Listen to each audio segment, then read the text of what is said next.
Saludos amigos, bienvenidos a este episodio 92 del podcast Las Cosas Como Son. Usted puede verlo en vídeo en el canal YouTube Profesor Ángel Rosa, en el fanpage Facebook también Profesor Ángel Rosa, o puede escucharlo en audio en todas las plataformas de audio podcasting que hay disponibles a la fecha.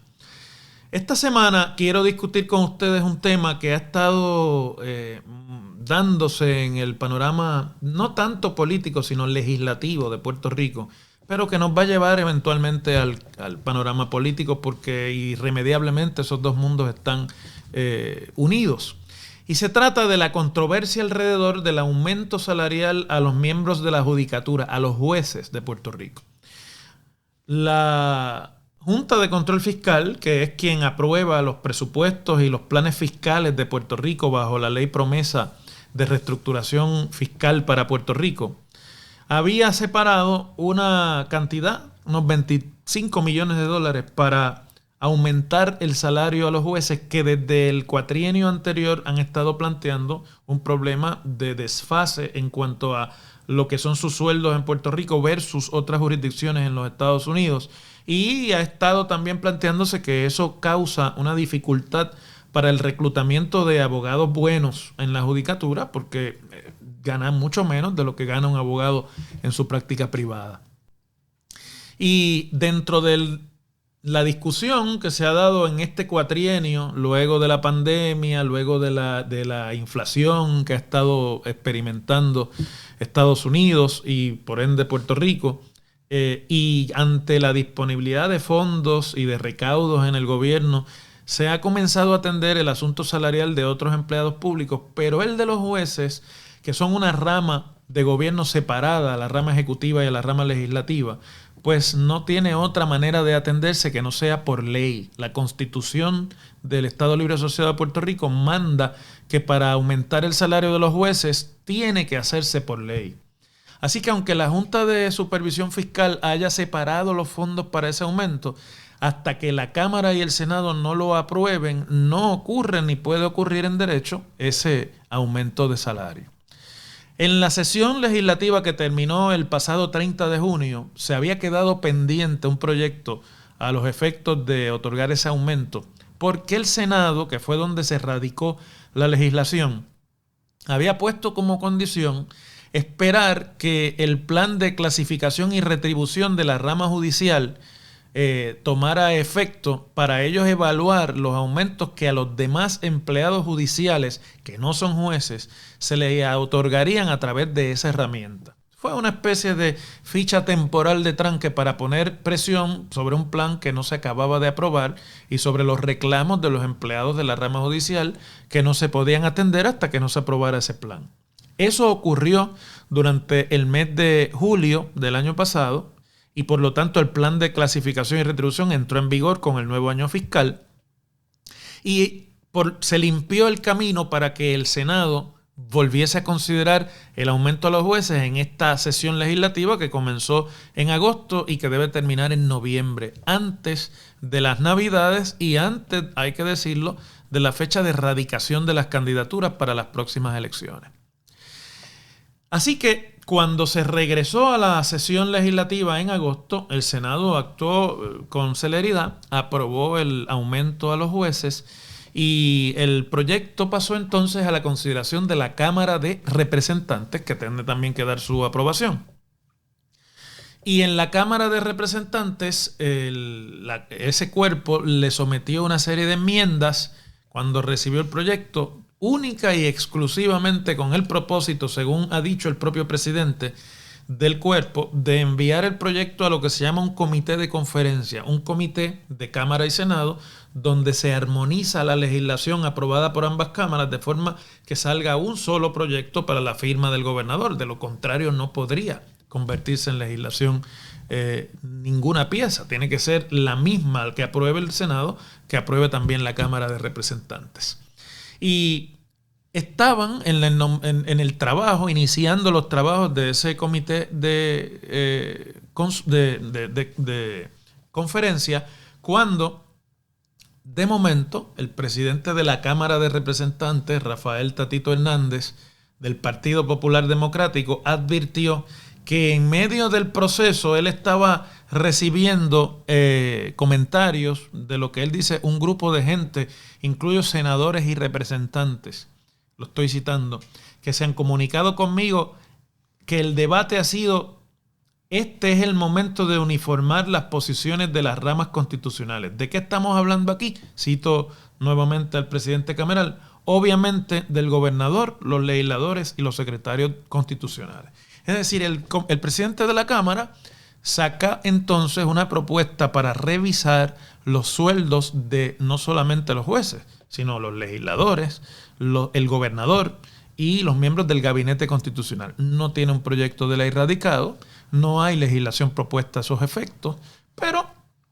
está planteando, sin decirlo, hasta que esta discusión no ocurra, no vamos en la Cámara a darle paso al proyecto de ley para aumentar el salario de los jueces.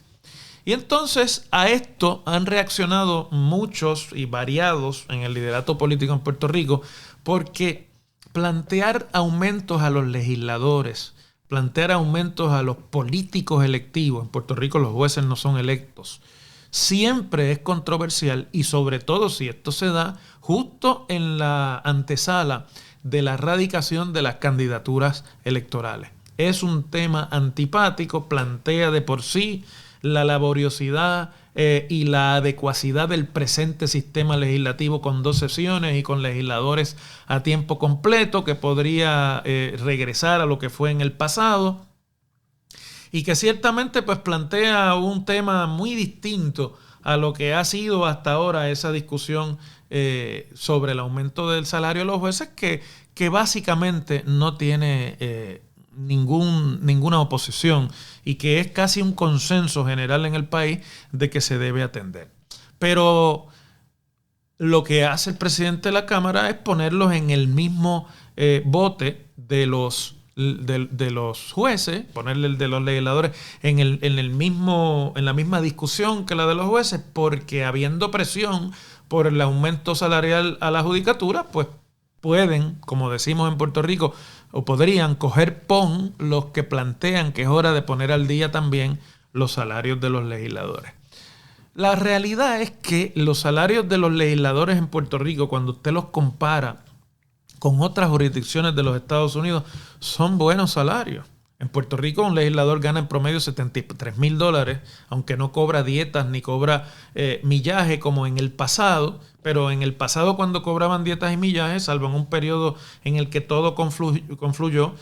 pues eran por legisladores a tiempo parcial y tenían salarios de no más de $35,000 al año. Ahora son $73,000. Y si usted lo compara con otros estados, pues es por encima. Quizás con la excepción de estados como California, donde un legislador gana $119,000 más dietas y millaje, porque bueno, el costo de vida en California es muchísimo más alto de lo que es en Puerto Rico. Lo mismo puede ocurrir con otras jurisdicciones, como por ejemplo sería el estado de Nueva York o el estado de Texas. Pero por ejemplo, Massachusetts, que es un estado más grande en términos territoriales que Puerto Rico, tiene un salario menor para sus legisladores. Es decir que complicar la discusión del aumento a los jueces con el salario a políticos realmente es lo mismo que empantanar la discusión en este momento. El gobernador Pedro Pierluisi planteó desde el principio que a él no le parecía adecuado que se estuviera viendo este aumento en conjunto, que cualquier revisión de los salarios de los legisladores, de los jefes del gabinete y del gobernador se tendría que atender de forma separada y luego hacer con eso los estudios necesarios de comparación sobre cualquier aumento que se proponga, y que debía adelantarse ahora el aumento de los salarios de los jueces. Sobre el salario de los legisladores, la Constitución de Puerto Rico, y sobre el salario del gobernador, es clara y dictamina la forma en la que esto se puede hacer, lo mismo que con el salario de los jueces. Está todo contenido en el artículo 6 de la Constitución, que es el de las disposiciones generales, en su sección 11, que lee de la siguiente forma: los sueldos del gobernador, de los secretarios del gabinete, de los miembros de la Asamblea Legislativa, de los jueces y del contralor, porque el contralor es una figura creada en la Constitución, se fijarán por ley y con excepción del sueldo de los miembros de la Asamblea Legislativa no podrán ser disminuidos durante el término para el cual fueron electos o nombrados. Los del gobernador y el contralor no podrán ser aumentados durante dicho término. Es decir, prohíbe que un aumento al gobernador y al contralor entren en vigor en el término en que hay un incumbente. Tiene que ser en el próximo. Y con respecto al de los legisladores dice, ningún aumento en los sueldos de los miembros de la Asamblea Legislativa tendrá efectividad hasta vencido el término de la Asamblea Legislativa que lo apruebe. Es decir, expresamente la Constitución prohíbe que los legisladores se aumenten ellos mismos el sueldo, salvo que no sean reelectos, porque el aumento entraría en vigor en el cuatrienio siguiente.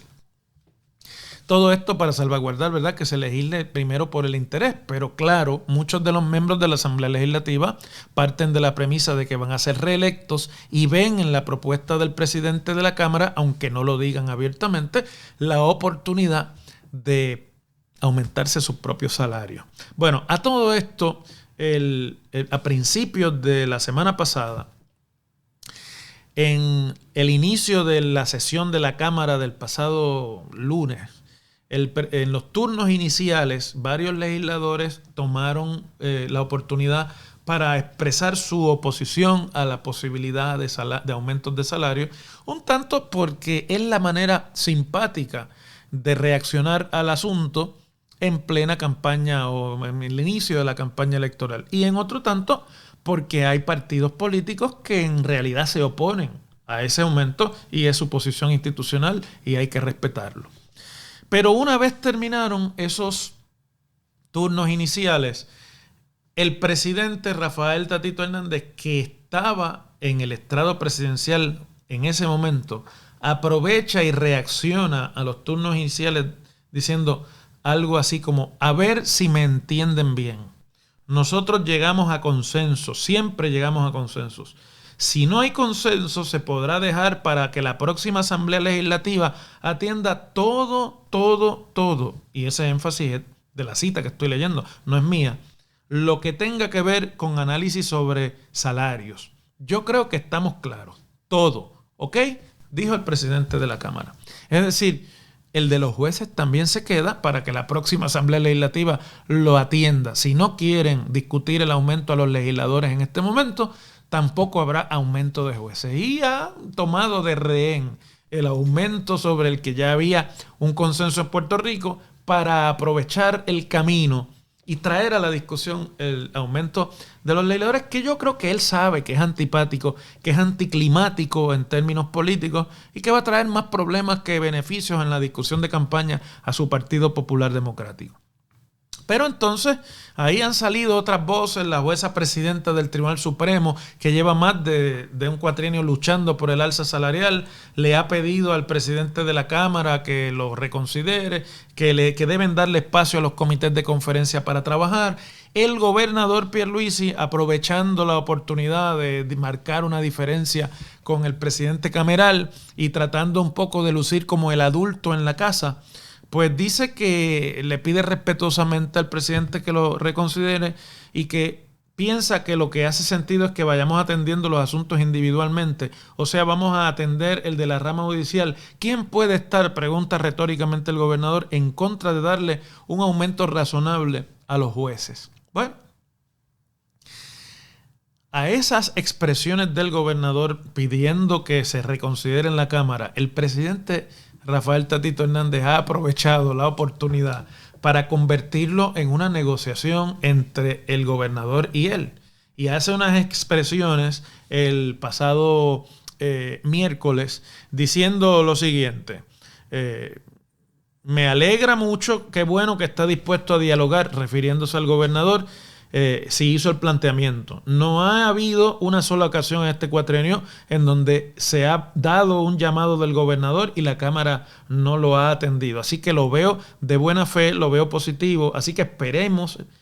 que en los próximos días nos podamos sentar para llegar a un punto de encuentro y podamos aprobar legislación balanceada en un tema que creo, dice Tatito, es importante. Y es incentivar a esos funcionarios que hacen un trabajo y que hay que ser competitivos desde el punto de vista de la gobernanza. Incluye en ese lenguaje general nuevamente aumentos al gobernador y a los legisladores.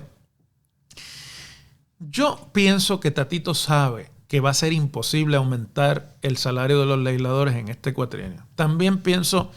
que va a comenzar a recibir presiones del Partido Popular y de su dirección, aunque ya sabemos lo que ha sido las discrepancias entre el liderato del Partido Popular y Tatito Hernández en las últimas semanas, lo que ha causado. Y en esto va a tener la simpatía de algunos legisladores que, aunque calladitos la boca, están trabajando para ellos lograr un aumento de sueldo si es que logran salir electos. Hay mucha complicidad de la que se da en los cuartos oscuros de la legislatura. Pero pienso que Tatito Hernández, que ya ha anunciado que no vuelve a la Cámara de Representantes, que está interesado en la alcaldía de su pueblo de Dorado, que va a enfrentar en primarias al alcalde Carlos López Rivera de ese municipio, que lleva 36 o más años en la alcaldía, sabe que esto en realidad es su última gran oportunidad desde la Cámara de Representantes para conseguir una negociación sobre cosas que puedan quedar pendientes en el interés suyo como legislador, antes de abandonar la Cámara de Representantes y antes de que comience la campaña, cuando todo se paraliza a mediados del año próximo. Y pienso también que en ese mismo sentido lo que hace Tatito es obligando la discusión, trancando la discusión, para que en la mesa de negociación pueda entonces él presentar las cosas que realmente les interesan. Porque no hay que dudar que mantener en vilo a toda la rama judicial sobre sus propios aumentos de salario, cosas que dependen no de la voluntad de la Asamblea Legislativa ni de la Cámara, sino de la del presidente de cada cuerpo, que es quien pone los asuntos a votación al fin y al cabo en los plenos, le da también a la legislatura lo que en inglés llaman un leverage, ¿verdad? Le da un poder de presión, de pulseo con la judicatura, que en muchos asuntos tendrá que atender sobre la erradicación de candidaturas, sobre las controversias que existan en la campaña política e inclusive decisiones importantes como las que están pendientes sobre la constitucionalidad de la prohibición de las coaliciones, de las alianzas y demás asuntos verdaderamente de más profundidad en la preocupación de los partidos políticos. Así que creo que al final esto se trata más bien de una táctica para forzar la negociación que de una postura irreconciliable. Lo que habrá que advertir en los próximos meses es qué es lo que realmente le interesa a Rafael Tatito Hernández en esta negociación y cuánto tiempo le va a tomar llegar a un acuerdo para aumentarle el salario a los jueces. Agradezco como siempre la atención que le dan a este tema. Espero que me puedan seguir nuevamente la semana próxima en otra edición más de este podcast de Las Cosas como Son.